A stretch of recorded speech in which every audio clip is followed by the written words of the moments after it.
Merci beaucoup, Madame la Présidente.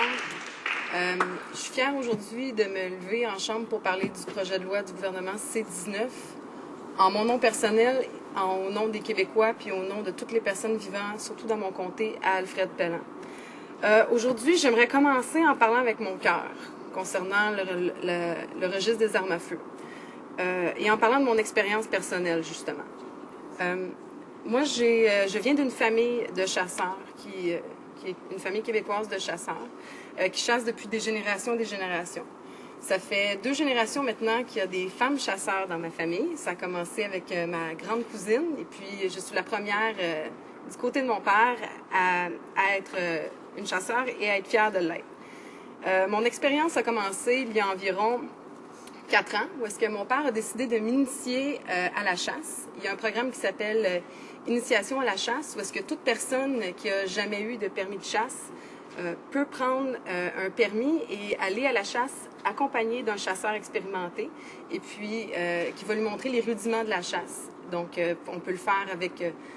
on peut aller à n'importe quelle chasse tout au long de l'année avec ce permis-là. Donc, j'ai été initiée à la chasse au chevreuil il y a 4 ans et ça m'a donné la piqûre. Être dans le bois, se promener, être là pendant l'automne, le vent, tout ça, puis voir l'expérience, comment que ça fonctionne, aller à la chasse, tout ça, j'ai adoré mon expérience. Donc, l'année d'après, j'ai décidé de prendre les cours pour avoir mon certificat de chasseur.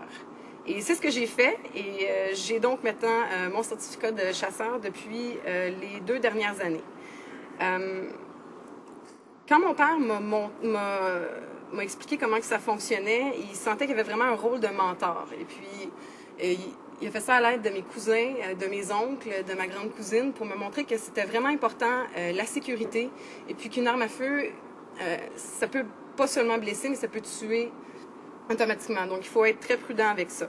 Il m'a expliqué aussi à quel point il tenait au registre des armes à feu et à quel point c'était important. Et pas seulement ça, il m'a expliqué aussi à quel point c'était facile d'enregistrer une arme à feu au Canada. Donc, dans ma famille, directement, on a les 2 contradictions. On est directement des chasseurs qui doivent enregistrer leurs armes à feu pour prouver qu'ils sont légaux. On doit passer par un tas de processus. Ça prend quand même plusieurs semaines avant d'être enregistré.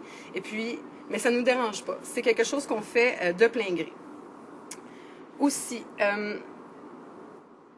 j'ai la chance de vivre puis d'être née, d'avoir grandi et de vivre et surtout de représenter la communauté de la circonscription d'Alfred Pellan qui est assez particulière. Alfred Pellan, ça se situe sur l'île de Laval.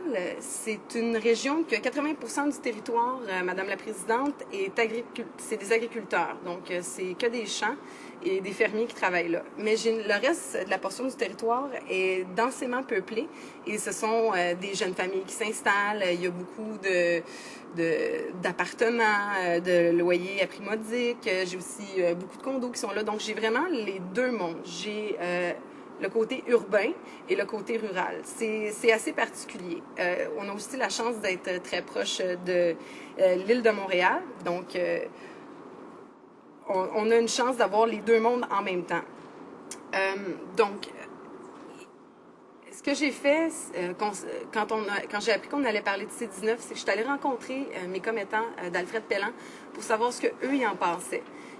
Je connais beaucoup, moi je vis dans la région où est-ce que c'est surtout les fermiers qui vivent, et puis je connais beaucoup mes voisins, j'ai grandi, j'ai joué dans leurs champs, tout ça, et puis ça a été les premiers qui sont venus me voir quand on a commencé à en discuter pour dire, écoute Rosanne, c'est important de garder le registre des armes à feu, puis on en est extrêmement conscient.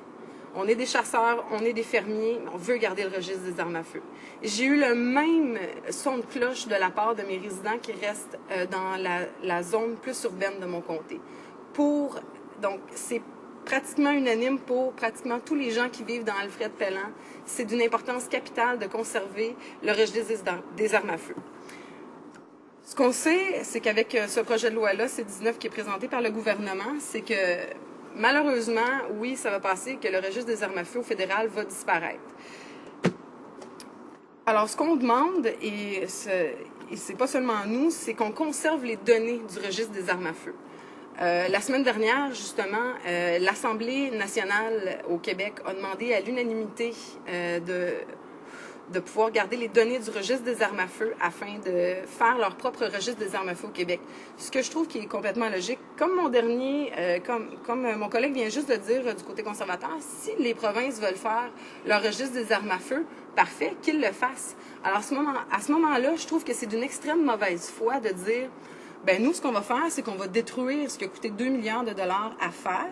On va détruire toutes les données, on va les faire disparaître, puis vous, arrangez-vous de votre côté, ça va vous coûter des millions refaire toutes ces données-là, puis ça va être un processus qui va être encore plus long. Alors, je trouve ça extrêmement triste de penser qu'on ne peut pas travailler justement en équipe, travailler tous ensemble afin que les provinces qui veulent garder le registre des armes à feu intact le gardent et que les provinces qui ne veulent pas le garder ne le gardent pas. Justement, en vivant dans une circonscription où est-ce qu'on a la dualité urbain-rural, moi je le vois de très proche à tous les jours. Ce que je trouve triste aussi, c'est que les conservateurs cherchent à séparer justement ces deux mondes-là. Sur cette question-là, ils cherchent à diviser les Canadiens. Je trouve ça vraiment triste. Nous, le NPD, on cherche à répondre aux préoccupations des populations autochtones, rurales, mais en même temps, on cherche aussi à s'assurer que les forces policières aient les outils nécessaires pour assurer une sécurité dans les collectivités. Justement, nos collègues de l'autre côté parlent beaucoup de leur projet de loi afin de rendre les communautés sécuritaires et les rues sécuritaires. Je pense qu'à ce moment-là, ce serait important d'écouter ce qu'on a à dire sur le sujet. Aussi, ce projet de loi-là a été déjà présenté en 2010, mais ça a été présenté de façon à ce que ça n'émanait pas du gouvernement, mais d'un député. Et puis, on avait déjà amené un certain nombre de suggestions pour pallier aux différents problèmes qu'il y a avec le registre. Parce que oui, on est conscient que ce registre-là n'est pas parfait, mais au lieu de justement détruire toutes les données et détruire ce registre-là, il serait plus important de chercher à l'améliorer. Il y a tellement eu d'argent qui a été investi dans ce registre-là que la moindre des choses, ce serait d'améliorer tout simplement ce registre-là. Et puis, je peux vous nommer certaines propositions qu'on incluait justement. On avait décriminaliser l'omission d'enregistrer une arme lorsqu'il s'agit d'une première offense et plutôt remettre à l'individu concerné une contravention non criminelle. Donc, ça serait un bon processus justement pour décriminaliser l'enregistrement des armes à feu. Indiquer dans la loi que les propriétaires d'armes d'épaule n'auront pas à absorber les coûts d'enregistrement.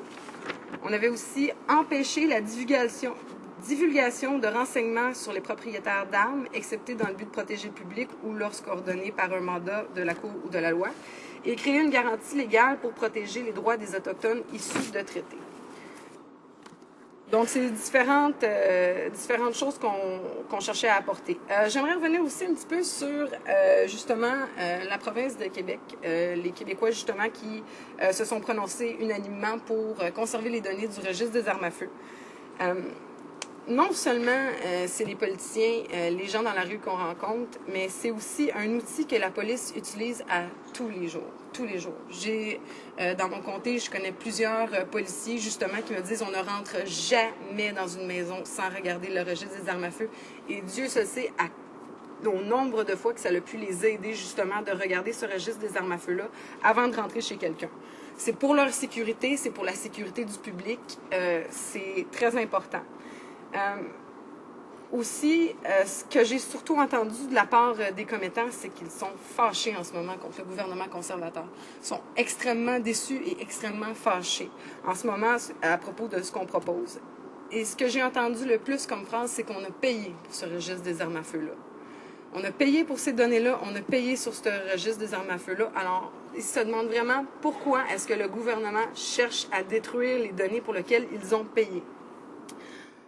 Comme je l'ai dit un peu plus tôt, c'est justement 2 milliards de dollars qui a été investi par les libéraux pour ce registre des armes à feu-là, déjà qui nous a coûté beaucoup plus cher que le montant que lequel il était supposé coûter. Là, ça va nous coûter encore 2 milliards de dollars pour détruire ce registre des armes à feu-là. C'est impensable pour un gouvernement qui cherche à économiser de l'argent partout. Donc, ma suggestion, ce serait laissons les provinces choisir et puis conservons les données du registre des armes à feu. Merci.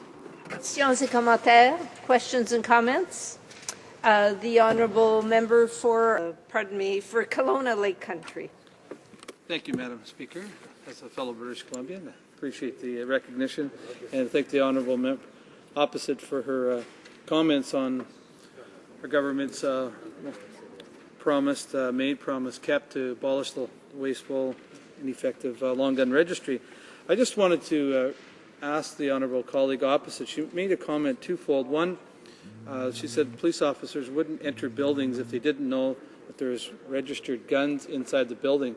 I had police officers unsolicited approach me and say they work front line and it's useless. You have to be prepared for anything when you go to respond to a call. So that's I find that really astonishing if that's what she heard from a police officer front line. More importantly, I want to ask specifically, this member opposite of her party is then committed to keeping the long gun registry if they were to say the Quebec government wants to have a registry, but also if they were ever to form a national government, is that their position that they would reinstate the long gun registry? Thank you, Madam Chair. Le député d'Alfred Pellon.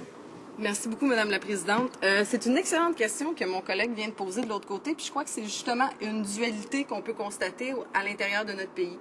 Justement, comme je l'ai dit durant mon discours, c'est pas pour rien que les Québécois veulent garder ce registre des armes à feu-là. C'est une demande aussi qui est faite par les policiers québécois. Comme ce registre-là est regardé 17 000 fois par jour par les policiers. Et puis, c'est des policiers de mon comté qui sont venus me voir directement pour me dire « Oui, nous, on le regarde. » Donc, au Québec, en plus que les policiers, justement parce que les policiers aussi veulent le regarder, l'Assemblée nationale veut garder ces données-là et veut garder ce registre-là. Donc, je crois qu'à ce moment-là, la question se répond par elle-même. Le Québec veut le garder. Les données doivent être conservées parce que la police les utilise dans ma province. Merci. Des commentaires, l'honorable député d'Algoma, Manitoulin-Kapuskasing. Merci, Madame la Présidente. J'aimerais lire peut-être, avant de demander la question, une section d'un courriel que j'ai eu d'Andréane Joly de Kapuskasing. Puis elle a dit « Le contrôle des armes fonctionne. Les experts en santé et sécurité publique ont démontré que les lois strictes sur les armes à feu ont réduit les taux de décès par arme à feu. Attribuer des permis aux propriétaires et enregistrer les armes à feu sont la norme au niveau international. Abolir le registre des armes d'épaule nuira à notre capacité de respecter nos engagements internationaux visant à combattre le trafic d'armes à feu. » Alors, en regardant ça, en ajoutant qu'au cours des 10 dernières années, 71 des homicides sur la personne du conjoint ont été commis à l'aide d'une arme à feu et 76 d'entre eux avaient une arme d'épaule. Alors, j'appuie vraiment ma collègue sur son discours qu'elle a fait. Alors, on voit que le gouvernement du Québec a demandé pour les données. Le gouvernement a dit ici qu'il veut s'en débarrasser. Mais est-ce qu'elle peut peut-être lier cette demande et leur réponse au recensement? Parce que si je ne me trompe pas, le gouvernement n'a pas débarrassé des données des recensements qu'on avait auparavant. Et c'est là pour aider encore à tous les gens à faire des décisions dans des politiques qu'ils veulent mettre en place. Alors peut-être qu'elle peut relier cette information-là au recensement.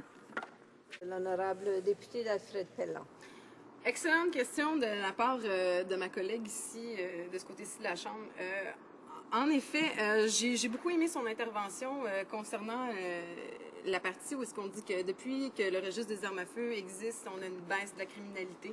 Et aussi, c'est très important aussi le fait que les armes d'épaule sont utilisées souvent quand il y a des conflits conjugaux. Et puis, c'est aussi malheureusement un des premières façons de se suicider, malheureusement, les armes d'épaule comme ça. Donc, quand il y a des interventions à faire de la part des polices, justement, qui ont à rentrer dans les maisons quand ils savent qu'il y a un conflit ou quoi que ce soit, ou qu'il y a une tentative de suicide ou quelque chose comme ça. C'est tellement, tellement important pour protéger les citoyens et protéger la vie des gens qui protègent nos rues, les policiers, de garder ce registre des armes à feu-là. J'aimerais réitérer le fait que chez nous, au Québec, on a demandé à garder ces données-là et j'espère que le gouvernement, de l'autre côté de la Chambre, va finir par comprendre les demandes pressantes qui sont exercées du côté provincial afin qu'on garde ces données-là, afin que ça ne nous coûte pas encore des millions pour remettre un registre des armes à feu en place. Resuming the